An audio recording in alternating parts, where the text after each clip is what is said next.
17h40, Madame, Messieurs, bonjour, bienvenue sur RTU2 pour le Flash. Gouvernement, commerçants, restaurateurs et responsables des complexes hôteliers ont pris des dispositions pour le bon déroulement de la réussite de la CAN 2023. Les premières délégations venues pour cette CAN de l'hospitalité ont été séduites par l'accueil et la convivialité des Ivoiriens. Cette rencontre footballistique était riche en émotions, cela est clair. Chaque équipe œuvrait pour être le vainqueur du trophée de la CAN 2023. Malgré le soutien des supporters, certaines équipes ont malheureusement quitté la compétition. 24 pays au départ. Il ne reste que la Côte d'Ivoire et le Nigeria qui s'affronteront ce soir. Tous les pays sélectionnés pour la CAN de l'hospitalité ont salué le travail abattu par le gouvernement et l'hospitalité des Ivoiriens. C'est le dossier de ce jour à suivre dans le 19h30. Qui des éléphants de Côte d'Ivoire et des Super Eagles du Nigeria remportera la CAN 2024.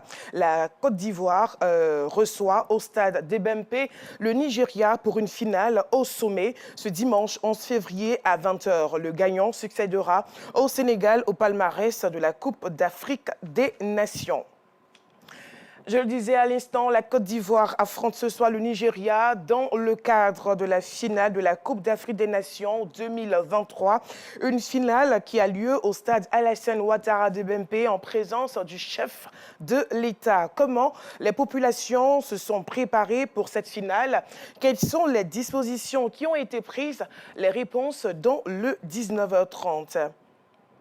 Parlons également de cette CAN de l'hospitalité. Hier, le stade Félix Houphouët-Boigny-Félicia a abrité la petite finale de la 34e édition de la Coupe d'Afrique des Nations de l'hospitalité.